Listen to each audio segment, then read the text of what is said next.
agora é momento de falarmos sobre o aumento do preço do petróleo, que vem condicionar um bocadinho assim, condicionar ou não a economia africana. Quem nos vai esclarecer tudinho agora mesmo é o nosso queridíssimo Joaquim Canumba, ele que é comentador residente e traz-nos muitas boas dicas hoje, ou uma boa explanação, né? Porque isto foi assim tudo uma surpresa. Joaquim, boa tarde, bem-vindo. Obrigado, Nádia, boa tarde cada telespectador. É importante falarmos do petróleo, porque há muitos tabus atrás, há muita dúvida a respeito. E também queremos compreender realmente qual é o papel do petróleo na economia africana. Portanto, Eu estou cheia de dúvidas, para te ser sincera. Portanto, por exemplo, é importante trazer aqui o tema para... Nós vamos aqui tentar perceber também o impacto, vamos falar do impacto em África, mas eu queria saber também o impacto aqui na Europa, que, meu Deus do céu, Exatamente, vamos tentar viajar para a história, trazer aqui o petróleo na Europa, o petróleo em África, portanto, e também desmistificar algumas situações em relação ao próprio petróleo na economia. Portanto, vale primeiro aqui destacar o seguinte: o petróleo, ponto, né, é um negócio dos grandes, né, é um negócio dos países, e quem determina o preço do petróleo, apesar de sermos nós, os consumidores, o que é o petróleo? O petróleo é igual a energia, né? O petróleo é fonte de energia. E a energia é o fator principal para o fornecimento de tudo que nós precisamos, aqui no estúdio, nas indústrias, nas empresas, nos nossos carros. Portanto, hoje ainda há países que têm comboios a gasóleo, portanto, há países que têm petróleo, têm comboios a carvão. Portanto, petróleo é energia, a energia é que move a economia. Portanto, apesar de sermos nós, né, consumidores, podíamos determinar o preço do barril de petróleo, são os grandes players, são as grandes empresas que determinam o preço do barril de petróleo. Onde é que está o grande conflito? É que existem alguns países que são produtores e exportadores de petróleo, que se chamam OPEP, que é a Organização dos Países Exportadores de Petróleo. E existe um conjunto de empresas que dominam o ramo. Qual é o grande paradoxo? As empresas, não sei se irá passar aqui as imagens, que controlam o mercado de petróleo, que são a Chevron, a BP, a Shell e outras, não fazem parte da OPEP, porque a OPEP foi mesmo criada para controlar a produção de petróleo e também o preço. Agora vejamos, eu tenho petróleo na minha terra e a Nádia tem a empresa que explora petróleo. Portanto, é um conflito dos dois. O que é que acontece? Nós que temos terras que têm petróleo, criamos uma organização que se chama OPEP para protegermos o nosso bem, e as empresas que produzem petróleo também criaram outro grupo. Portanto, e estaremos aqui a falar dos Estados Unidos da América, né, que é o maior consumidor, o maior produtor, e também o país que tem o maior grupo de empresas que exploram petróleo. Por exemplo, a BP é inglesa, portanto a Chevron é francesa, mas a América reúne a maior parte das empresas que exploram petróleo. O que acontece? A OPEP é o quê, já agora? A OPEP é a organização de países produtores e exportadores de petróleo. Ok. Ou seja, é uma multinacional também? Não, é uma organização. Okay. É uma organização econômica, onde tem países como a Arábia Saudita, Angola, portanto, o Irão. Portanto, são países que produzem muito petróleo. Muito petróleo, sim. E precisam proteger as suas terras, os seus bens, mas que não têm poder de ditar o preço, porque quem explora também dita o preço. Diz assim, eu exploro, eu tenho custos de produção, por isso para mim o preço vai ser... Não pago mais do que isso. Não pago mais do que isso. Então quem produz também precisa defender-se. Não, a terra é minha e eu tenho que estabelecer o meu preço. Então criou aqui dois grupos, são de guerras, né? Os que têm terreno, têm petróleo, e os que têm máquinas, que trabalham nisso. Depois outro conflito é que os que têm empresas, se calhar não passam know-how, conhecimento aos países que têm terras, porque senão depois alguém deixa de depender do outro. Trazendo o assunto mais próximo da nossa realidade atual, durante a pandemia, por exemplo, né, as empresas paralisaram, né? As empresas são as maiores produtoras de petróleo, né? Os maiores consumidores de petróleo, né? Como as indústrias, os carros, todos nós. Ou seja, quando a economia está a funcionar, produzimos muito petróleo, pagamos mais por combustíveis, né? Durante a pandemia, as empresas pararam de funcionar. Houve menos consumo. Ninguém saía de Havia muito petróleo no mercado, ninguém precisava de petróleo, principalmente para as indústrias, são os maiores consumidores. O que acontece na economia? O preço do barril de petróleo baixa, porque há muito petróleo e não há consumo. Pois.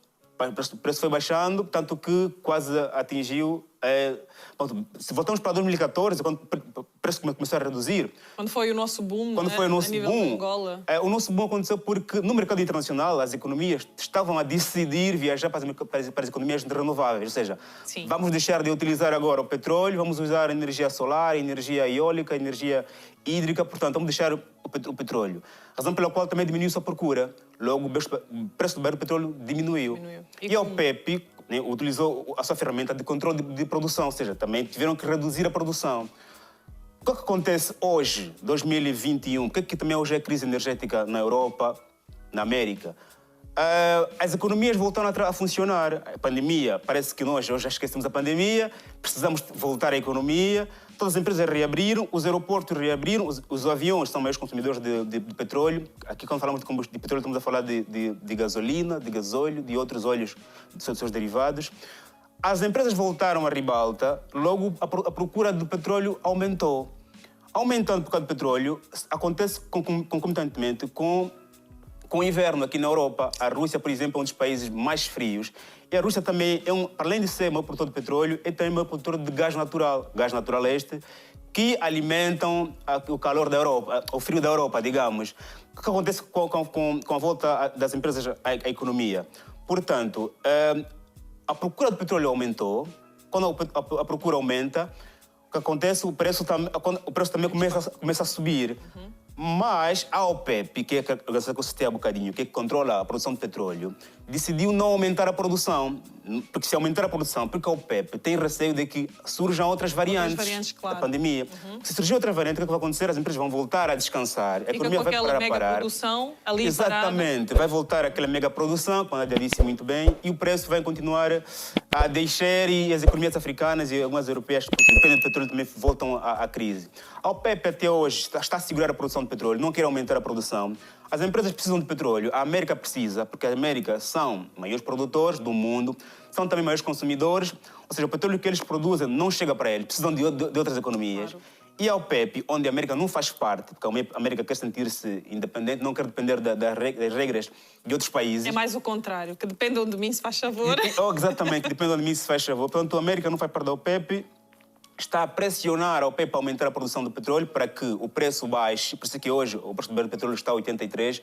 Porque Uau, não é? Eu acho que números destes nós... já estamos de ver há bastante tempo. Há muito tempo. Estamos de ver há bastante tempo. Portanto, é bom para nós porque estamos a recuperar... É isso que eu queria saber, a nível de consequências, vantagens, como é que isso depois se como é que afeta em África? na vida... Como é que afeta exatamente. Okay. Mas mais em África, depois vemos para a Europa, porque estamos todos a sentir neste momento... Aqui sente-se mais por causa do custo da energia também, né? Aqui energia, nós precisamos de aquecedores, agora vai entrar a entrada do inverno. Do inverno, exatamente. Portanto, o custo da energia vai subir um bocadinho, porque para além da Europa produzir... O gás e o combustível já subiram. O gás já subiu porque a Rússia também está a limitar o fornecimento de gás. Porque a Rússia precisa de mais gás, mais energia, porque o país é muito frio, do que o resto da Europa. Então o que eles fazem? Grande parte do que eles produzem fica para eles e o resto é que dão para a Europa. Então, a Inglaterra então agora está a ver uma crise de Brexit, porque decidiu sair da União, portanto, e a Rússia também tem há questões burocráticas por acertar com a Inglaterra. Mas, no entanto, como é que isso afeta agora a economia, nós, os africanos? Primeiro, há um mito que existe em relação à África na Europa, o petróleo na África. Ou seja, a economia africana não é ao todo dependente do petróleo, porque agora vejamos, a África tem 54 países, desses países, somente 14 ou 15, se a memória não me está a falhar, produzem petróleo. Okay? Estamos a falar da Nigéria, da Líbia, da Argélia, da Angola, do Congo, portanto, são os poucos países africanos. Claramente, né? Segundo estudos, 13% do petróleo que se produz no mundo vem da África, mas há um mito de que a África depende do petróleo. Não, são poucos países, alguns países. Tanto que Pronto, não generalizes, por favor. Também, tanto que a nível dos países que falam a língua portuguesa, são Angola e a Guiné Equatorial, que se calhar estão ali na produção de petróleo. Angola, claramente, é o segundo país em África, segundo ou terceiro país em África. Mas grande parte dos países africanos têm outros recursos. Tem ferro, tem o cacau, tem outros recursos. Pronto. Esse é um mito que existe, que nós somos dependentes de petróleo. Nós não. Alguns países africanos dependem de petróleo. Mas qual é a consequência da subida ou da baixa do petróleo no mercado africano? Ou nos países produtores de petróleo, já que são os países que dependem desse bem.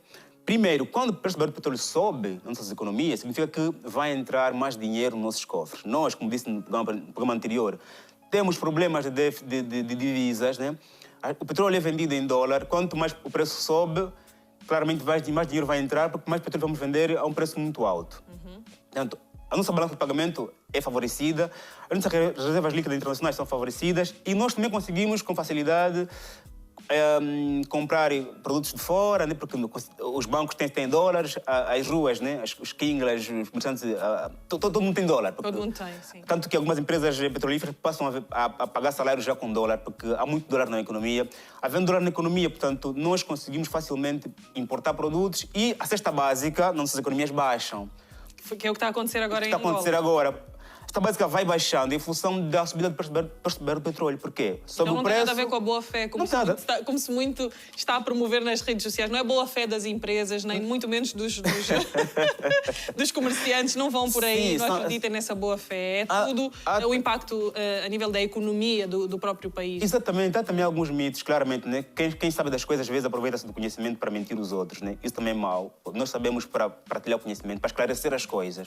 Portanto, há previsões, sim, dos preços da cesta básica nos nossos países, nós produzimos petróleo, Angola em particular, baixarem, porque o preço do petróleo está a aumentar, o dólar, ou seja, está a entrar mais dólar na economia, os bancos estão a ter mais dólar, ou seja, o Banco Central tem mais dólar, logo vai dar mais dólares aos bancos comerciais, logo os bancos comerciais vão dar mais dólares aos empresários, os empresários com mais dólar vão conseguir importar produto com facilidade e aos preços normais, ok? Portanto, razão pela qual isso vai repercutir-se no preço final do produto.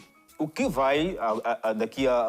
Não sei, vamos rezar para que não haja outra variante da pandemia, porque havendo outra variante, haveremos... É um risco muito grande. As economias vão parar, o petróleo vai novamente desvalorizar, portanto, vamos todos torcer para que não surja outra variante. Mas o mais importante do que rezarmos é sermos inteligentes. Ou seja, o petróleo agora subiu, o que é que temos que fazer com esse dólar? Não é? Temos agora dólar para buscarmos o que nós precisamos de fora, importarmos. Eu, por exemplo, quero vender livros para Angola, consigo comprar livros aqui, vender para Angola, lá também trazer aqui. Portanto, há essa vantagem. Mas depois, estamos agora a aproveitar esse momento. O que é que temos que fazer para que quando a situação voltar, porque vai voltar sem dúvida a acontecer, porque as economias vão decidir emigrar para as energias renováveis, o petróleo vai ser depois substituído. Como eu disse no princípio, né? Petróleo é igual à energia. E a energia pode ser substituída. Sim. Por energia eólica, por energia hídrica, por energia solar. Em muitos países. E, aliás, falando da África, até um bocado triste, não é? Um continente abençoado pelo sol.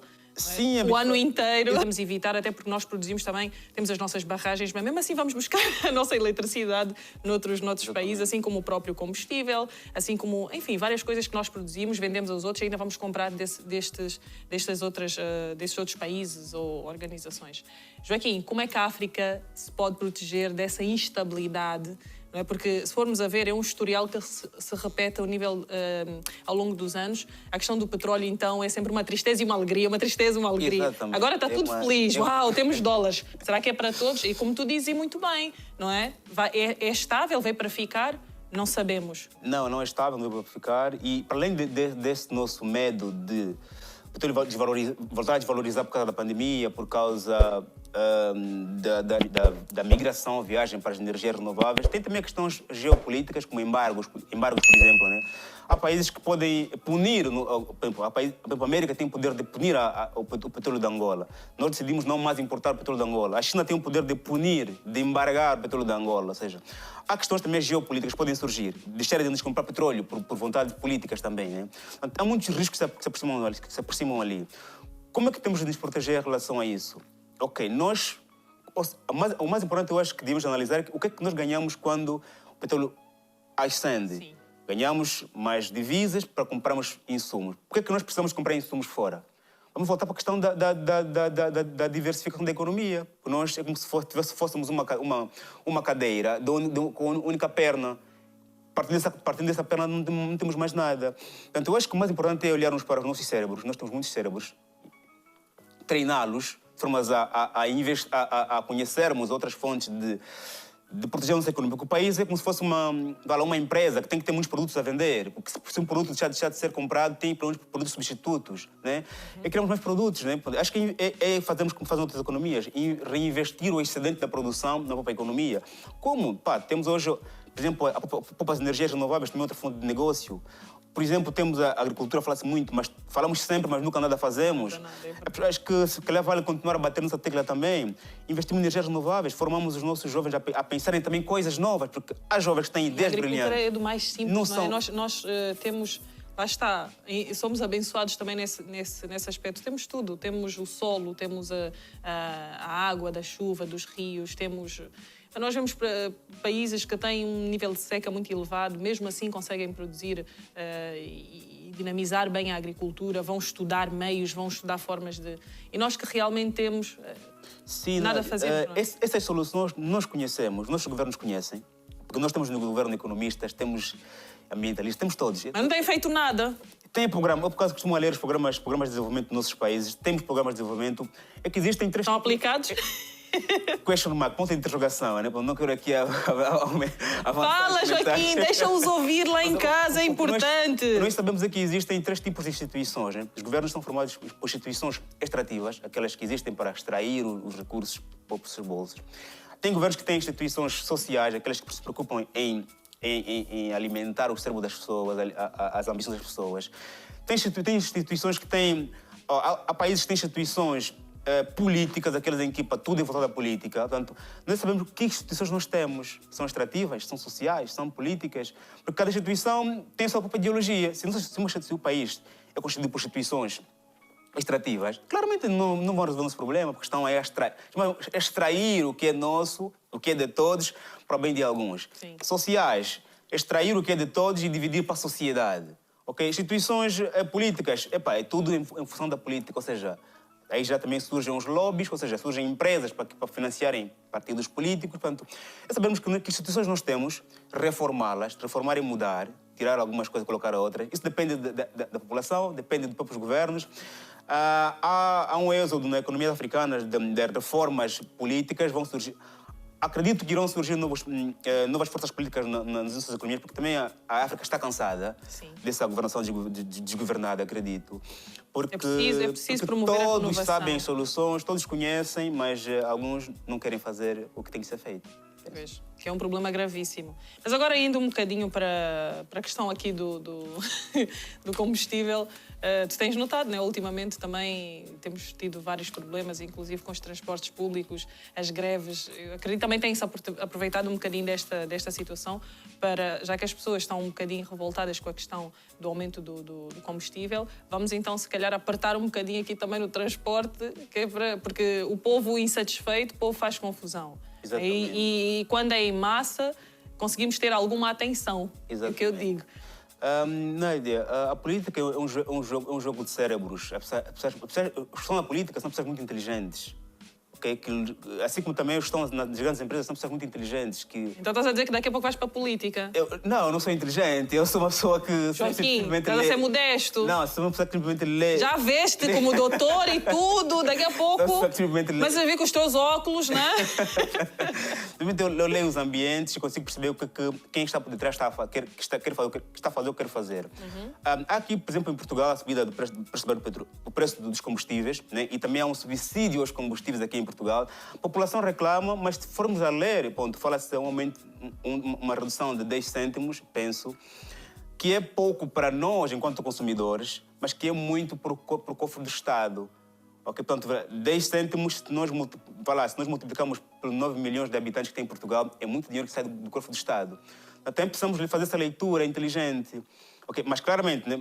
Agora, o político tem que pensar como cidadão, não tem que pensar como Estado. Porque para o cofre do Estado é muito dinheiro, mas para o cidadão é nada. 10 cêntimos, nem sequer consigo comprar um café aqui, tá vendo? Portanto, parece que as populações estão revoltadas. Agora, as empresas de transporte estão aqui em Portugal já também, estão em greve por causa de quê? Porque claramente o combustível está caro. Aqui os transportes são transportes públicos, comboio, metros, autocarros, também tem alguns Hs, por exemplo, tem alguns a gás. Portanto, esses combustíveis, estes transportes dependem de energia, né? Essa energia que Portugal fornece alguma por meio de barragem, essa energia que Portugal também importa, uma grande parte da Rússia. O gás, aqui autocarros funcionam a gás, esse gás é comprado na Rússia. Sobe o preço do barril de petróleo, ou seja, aumenta a procura deste bem, a Rússia aperta o círculo para com o seu gás. Realmente o governo tem que tirar dinheiro de algum sítio, o dinheiro do governo vem dos nossos bolsos. Okay? Porque nem o próprio governante, o senhor presidente, vai tirar do bolso dele, tem que tirar de algum sítio. Países como Portugal, que dependem de contribuições fiscais, vai ser sempre o povo a sofrer. Países europeus, os chamados primeiro mundo, que também para mim é uma denominação errada, porque se a Europa é primeiro mundo, como é que é a América que domina o sistema mundial? Porque... É o mundo zero, então. Exatamente. E depois dizem que a África é o terceiro mundo, mas onde é que está o segundo mundo? Pois. Portanto, há aqui muitas questões que também podem ser esclarecidas. Mas dizer que, ponto, a questão do petróleo é a luta dos grandes e os países produtores, que são a OPEP, é que têm que ser mais fortes em, por exemplo, terem também empresas extrativas, porque nós não temos essas empresas, nós só produzimos. Pois. A América está a aproveitar-se disso para depois ditar os preços. E a América tem um poder de veto de aplicar um embargo para a Arábia Saudita, que é o maior produtor de petróleo, nesse caso, para o nosso lado, que somos a OPEP, para a Nigéria, que é o maior produtor de petróleo em África. E sabemos que a Nigéria é uma economia muito emergente, porque a Nigéria já tem bolsa de valores, tem um mercado de telecomunicações muito avançado, tudo em função de petróleo. Países como a Guiné Equatorial, Angola, ainda estão, parece, no berço. Olha lá, vejamos que a África é o berço da humanidade, mas ainda parece que, literalmente, alguns países estão no berço. Porque entra dinheiro sobre petróleo e não sabemos ainda aproveitar esse bem. Se hoje cortarmos petróleo em Angola, como é que viveremos, por exemplo? Como é que seremos alimentados no nível da energia? Mesmo as fábricas, as indústrias, não têm energias próprias. As lojas, as fábricas têm um gerador de lado. Portanto, ou seja, cortando combustível para toda a economia, não só para o país de arrecadar receita, como também para as próprias empresas de terem até, inclusive, um cyber café. Vai parar porque não tem energia para si e também tem um geradorzinho atrás. Verdade. E acaba o combustível do gerador, vamos fechar as portas. É toda a economia que para. As nossas casas, nós trabalhamos em home office, também paramos, ou seja, para toda a economia. É um perigo iminente, muito que está à nossa porta, mas porque nós confiamos na ideia de que o petróleo é eterno, nunca vai acabar. Pode não acabar, mas há outras piscas. Pode reduzir drasticamente o consumo. Pode reduzir a procura, pode reduzir o consumo, pode haver um embargo, pode haver outra crise sanitária, pode haver outros problemas. Portanto, há um perigo iminente. Eu acho que precisamos dizer isso a bem alto às populações para estarem esclarecidas disso, para não nos gabarmos do petróleo que nós temos, porque é um bem sim, mas que nós não estamos a aproveitá-lo para a nossa diversificação, para nos robustecermos, como fizeram os Emirados Árabes, né? Portanto, são produtores de petróleo e o que eles fizeram? Investiram no turismo. Estão agora a investir na bolsa de valores, estão agora a investir em tecnologias. Criaram, por exemplo, um laboratório de cérebros, ou seja, os melhores cérebros do mundo poderão ser hoje capturados pela Arábia Saudita, pelos Emirados Árabes, portanto, para trabalhar no Dubai e lá criarem uma agência de cérebros. Portanto, se nós continuarmos ainda a descansar nisso, portanto, controlamos os petróleos e ficamos sem o que comer e fazer. Portanto, eu também tenho medo, né? Porque eu às vezes... Vemos todos daí, não é? Sim, também tenho medo porque, ponto, eu sou angolano e eu acho que todos nós temos que contribuir para a diversificação das nossas economias. Sou angolano, sou africano, né? Angola está ligada ao Congo, tem produto de petróleo, está ligada à Nigéria, portanto... Moçambique, por exemplo, produz gás natural, ponto. Gás natural, as economistas olham ainda como sendo uma fonte de energia renovável, mas que também o próprio gás... Nós ainda não estamos em condições estruturais de, por exemplo, canalizarmos o gás nas nossas casas. Aqui em Portugal há prédios que têm gás canalizado. Não temos, ou seja, há questões estruturais internas, refinarias, canalização de gás. A refinaria vale fazer agora, não vale? Para mim é um assunto para discutirmos, porque... Podes trazer no próximo. Sim, porque tem questões ambientais muito fortes. Sim. Não sei também se vale a pena, porque se calhar o mais importante é edificarmos a economia. Também, se calhar, se nós implementarmos as refinarias, podemos descansar mais uma vez em diversificar a economia. Vamos dizer assim, já temos refinarias. Já poupamos um bocadinho também. Vamos continuar com petróleo. Se calhar é um assunto multidisciplinar para discutirmos aqui. Para mim, se me perguntarem para mim, eu diria se calhar não é ainda a ideia. Era bom porque traria muito posto de emprego nos nossos países, muito desemprego massivo em todos os cantos. Se calhar era bom essa perspectiva de produção de desemprego, mas na perspectiva a longo prazo, não seria uma medida viável. Sim. Muito bem. Joaquim, foi um prazer enorme. Obrigada. Muito bom. Muito obrigado. Já sabes, volta mais vezes. Eu espero ter esclarecido ao nosso telespectador. Eu fiquei esclarecida. Espero que... Se não ficaram esclarecidos... Havendo dúvida, manda mensagem. Mandem Facebook, mensagem. no Instagram. Mandem também sugestões de temas que queiram ver aqui em debate. Economia que eu trago aqui, para que possamos também quebrar esses tabus, né? Porque há muitos tabus a economia é só os economistas que entendem, não é? E não é verdade. E se for verdade, estamos aqui para esclarecer muitos casos. Muito bem, Joaquim, muito obrigada. Já sabes, até a próxima. Estou feliz e grato por estar aqui todos os dias. Obrigada. Vamos agora para um curtíssimo intervalo e nós voltamos já a seguir. Até já.